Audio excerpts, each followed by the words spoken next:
Hi guys, ഇന്നെൻ്റെ ബന്ധങ്ങൾ നിങ്ങൾ അമ്പലത്തിൽ തൊഴാൻ വന്നതാണ്. അപ്പോൾ കുഞ്ഞാറ്റ് പറഞ്ഞ പോലെ ഞങ്ങൾ ഇതാ ക്ഷേത്രത്തിൽ തൊഴാൻ വന്നതാണ്. 2 ക്ഷേത്രത്തിൽ തൊഴുതു. ഇതാണ് ഉള്ളാറിവി ക്ഷേത്രം. ആദ്യം ഇവിടെയാണ് തൊഴുതത്. അതിനുശേഷം ഞങ്ങളിത് അവിടെ നിന്ന് കുഞ്ഞിൻ്റെ ഒരു ഫോട്ടോ ഒക്കെ എടുത്തു. അതിനുശേഷം ഞങ്ങൾ നേരെ വേമണ്ണ ക്ഷേത്രത്തിലേക്ക് പോയി. അവിടെ എത്തിയപ്പോഴേക്കും ഇതാ മഴ പെയ്തു കേട്ടോ. അപ്പോൾ തൊഴാൻ വേണ്ടി പറ്റിയില്ല. അപ്പോൾ ഞങ്ങൾ അവിടെ അങ്ങനെ കുറച്ച് നേരം വെയിറ്റ് ചെയ്തു. നല്ല രസമുണ്ട് മഴയൊക്കെ കാണാൻ. ഒരുപാട് വർഷത്തെ പഴക്കമുള്ളൊരു ക്ഷേത്രമാണത്. അതുകൊണ്ട് തന്നെ നല്ല രസമാണ് കേട്ടോ ഈ ക്ഷേത്രം കാണാൻ. ഒരു പഴമ നിലനിൽക്കുന്ന കാരണം ഉൾവശമൊക്കെ അതിമനോഹരം എന്നൊക്കെ പറയാം. നല്ലൊരു അറ്റ്മോസ്ഫിയറാണ് നമുക്ക് അവിടെ ചെല്ലുമ്പോൾ. നരസിംഹമൂർത്തി അവതാരത്തിലിരിക്കുന്ന ചുരുക്കം ക്ഷേത്രങ്ങളിൽ ഒന്നാണ് വേമണ്ണ നരസിംഹമൂർത്തി ക്ഷേത്രം. ഒരുപാട് വർഷത്തെ പഴക്കം ഉള്ളതുകൊണ്ട് തന്നെ നമുക്കവിടെ എന്താ പറയുക, ഒരു പറഞ്ഞറിയിക്കാൻ പറ്റാത്തൊരു പോസിറ്റീവ് ഒരു എനർജി നമുക്ക് ഫീൽ ചെയ്യും അവിടെ ചെല്ലുമ്പോൾ. അതിനുശേഷം പുറത്ത് ശിവക്ഷേത്രമുണ്ട്, അവിടെയൊക്കെ ഞങ്ങൾ പോയി തൊഴുതു. അങ്ങനെ ഞങ്ങൾ വീട്ടിലേക്ക് തിരിച്ചു വന്നപ്പോഴേക്കും ഇതാ ഗായത്രിക്കുട്ടി ദിയമോളൊക്കെ വന്നിട്ടുണ്ടായിരുന്നു. രാജുവേട്ട അവരെ കൊണ്ടുവരാൻ വേണ്ടി രാവിലെ നേരത്തെ പോയിരുന്നു. പിന്നെ ധന്യ, വിപിന അവരൊക്കെ തലേദിവസം വന്നിരുന്ന കുട്ടികളൊക്കെ. വെക്കേഷന് കുഞ്ഞാറ്റയുടെ ബർത്ത്ഡേ ആയതുകൊണ്ട് തന്നെ എല്ലാവരും ഒന്ന് ഒത്തുകൂടുന്ന ടൈമാണ്. പിന്നെ മാത്രമല്ല കുഞ്ഞാറ്റ് പ്രത്യേകിച്ച് പറയും ആൻറ്റിമാരും കുട്ടികളൊക്കെ വരണം എന്നുള്ളത്. അതുകൊണ്ട് തന്നെ എല്ലാവരും മിക്കവാറും ഉണ്ടാവാറുണ്ട്. ദിയമോളും ഗായത്രി പ്രാവശ്യം സ്പെഷ്യലാണ് കേട്ടോ. അവർ രാജുവേട്ടൻ പോയി കൂട്ടിക്കൊണ്ടുവന്നതാണ്. കുഞ്ചൻ്റെ ബർത്ത്ഡേ ആയിട്ട് ലച്ചൂട്ടിയുടെ സ്പെഷ്യൽ ഉടുപ്പാണ് കേട്ടോ. അത് അവൾ തന്നെ സ്വന്തമായിട്ട് സെലക്ട് ചെയ്ത ഉടുപ്പാണ്. അത് മതി, അതിൽ വേറെ ഒരു നീക്കുപോക്കും ഉണ്ടായിരുന്നില്ല. പിന്നെ ഞങ്ങൾ കലവറയിലേക്ക് കടന്നു. ക്ഷേത്രത്തിൽ നിന്ന് വന്ന ഉടനെ തന്നെ ചായയൊക്കെ കുടിച്ചു. ഇതാ വിപിനാൻറ്റി പണി തുടങ്ങിയിട്ടുണ്ട് അവിടെ.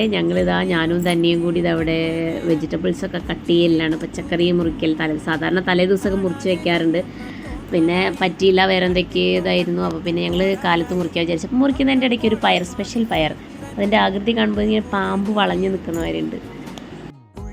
അപ്പോഴേക്കും കേക്കൊക്കെ എത്തിയിട്ടുണ്ടായിരുന്നു കേട്ടോ. എൻ്റെ ഫ്രണ്ട് നദീറയുടെ വകയായിരുന്നു കേക്ക്. അരീമാസ് കേക്ക്, തവനൂർ, അവിടെയാണ് കേട്ടോ അവരുടെ ഷോപ്പ്.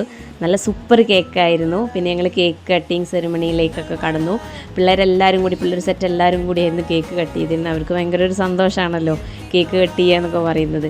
ഒരുപാട് ബലൂൺസൊക്കെ ഉണ്ടായിരുന്നു. ഹാപ്പി ബർത്ത്ഡേ ഒന്നും തൂക്കിയിട്ടുണ്ടായിരുന്നില്ല കേട്ടോ. ബലൂൺസൊക്കെ അവിടെ ടേബിളിൽ തന്നെ വെച്ചു. അങ്ങനെ ഇതാ കേക്ക് കട്ട് ചെയ്തു. എല്ലാവരും കേക്കിന് വേണ്ടി റെഡിയായിരിക്കുകയാണ്. അങ്ങനെ കുഞ്ഞാറ്റയ്ക്ക് കേക്ക് കട്ട് ചെയ്ത് കൊടുത്തു. ലച്ചു കൊടുത്തു, ആരുട്ടൻ, ദിയമോള്, അക്കു, പാറു, എല്ലാവരും വായിൽ കേക്ക് കൊടുത്തു കേട്ടോ. കുഞ്ഞാറ്റയ്ക്ക് ഭയങ്കര സന്തോഷം, കാരണം ഒരുപാട് കേക്ക് കിട്ടുമല്ലേ. സാധാരണ ഒരു കഷ്ണം കേക്കൊക്കെ കൊടുക്കാറുള്ളൂ. ഈ കഫക്കെട്ടിൻ്റെ പ്രശ്നമൊക്കെ വരുമ്പോഴേ കേക്ക് അധികം കഴിക്കുമ്പോൾ പിറ്റേ ദിവസം എന്തായാലും ഡോക്ടറെ അടുത്ത് പോകേണ്ട അവസ്ഥയാണ്. അപ്പോൾ പിന്നെ ബർത്ത്ഡേ ആയതുകൊണ്ട് ആരും ഒന്നും മതി ഇനി കൊടുക്കണ്ട എന്നൊന്നും പറയില്ല. അതുകൊണ്ട് തന്നെ ആ ഒരു മാക്സിമം അവൾ ആ ഒരു ടൈം മുതലാക്കിയിട്ടുണ്ട് കുഞ്ഞാറ്റ. അപ്പോഴേക്കും നമ്മുടെ അമ്മനൂട്ടെ അപ്പുറത്ത് നിന്ന് വിപിനയുടെ ഒക്കത്തിരുന്ന് കൈയൊക്കെ ചൂണ്ടുന്നുണ്ട് അവന് കേക്ക് കൊടുക്കാൻ വേണ്ടിയിട്ട് കേട്ടോ. ഇതാ അമ്മ അവൻ്റെ അടുത്തേക്ക് പോകുന്നുണ്ട്. ബാക്ക് സൈഡിൽ നിൽക്കണ കാരണം കാണില്ല. ഇതാ അവൻ വന്ന് വേഗം കഴിക്കുന്നുണ്ട് കേക്കൊക്കെ കേട്ടോ. അവനെ മാത്രം ഓടി വന്ന് കഴിക്കാനായിട്ടില്ലല്ലോ, അതുകൊണ്ട്. പിന്നെ അതിന് ശേഷം ഇതാ ഗിഫ്റ്റ് കൊടുക്കലായിരുന്നു. അക്കുച്ചേട്ടൻ, പാറു ചേച്ചി, ദിയമോള്, ഗായത്രിക്കുട്ടി. അതിനുശേഷം ഇതാ നമ്മുടെ നയന ചേച്ചിയുടെ വക ഗിഫ്റ്റ് ഉണ്ടായിരുന്നു. അതേപോലെ തന്നെ ഞാനുണ്ടായിരുന്നു. അമ്മ എന്താ ഗിഫ്റ്റ് തരാത്തെന്ന് ചോദിക്കില്ലേ. അതുകൊണ്ട് ഞങ്ങളെല്ലാവരും ഗിഫ്റ്റ് കൊടുത്തു. അച്ഛൻ, അച്ഛമ്മ എല്ലാവരും കൊടുത്തു കേട്ടോ. പിന്നെ അതിന് ശേഷം ഇതാ എല്ലാവരും ഇലക്കിട്ട് സദ്യ ഉണ്ണാൻ റെഡി ആയിരിക്കുകയാണ്. കുഞ്ഞാറ്റ നമ്മുടെ സെൻറ്ററിലാണ് ഇരിക്കുക. ബാക്കി എല്ലാവരും തന്നെ ഇലയിട്ട് നിലത്ത് തന്നെയാണ് ഇരിക്കുന്നത്. വിഭവങ്ങൾ ഓരോന്നായി വിളമ്പി, എല്ലാ വിഭവങ്ങളും വിളമ്പിയ ശേഷം ഒരു ഉരുളയൊക്കെ ഉരുട്ടി വെക്കും കേട്ടോ. മീനിന് കൊടുക്കുക എന്നുള്ള, മത്സ്യങ്ങൾക്ക് കൊടുക്കുക എന്നുള്ള, മീനൂട്ട് എന്നൊക്കെയുള്ള രീതിയിൽ അത് ലാസ്റ്റ് ഒരു എന്താ പറയുക, വെള്ളത്തിൽ തോട്ടിലൊക്കെ ഒഴുക്കി കളയാണ് ചെയ്യുക. അതിന് ശേഷം ഇതാ ഗിഫ്റ്റൊക്കെ പൊട്ടിക്കൽ തുടങ്ങിയ ആൾ. ഒരുപാട് ഗിഫ്റ്റുകൾ പൊട്ടിക്കുന്ന വീഡിയോസൊന്നും നമ്മൾ എടുത്തിട്ടില്ല. പിന്നീട് മണിപ്പാപ്പനും അമ്മമ്മയും തെലിമാമനൊക്കെ വന്ന് ഗിഫ്റ്റൊക്കെ കൊടുത്തു. ഭയങ്കര സന്തോഷമായിരുന്നു. അപ്പോൾ അത്രയേ ഉള്ളൂ. അടുത്ത വീഡിയോയിൽ കാണാം. ബൈ.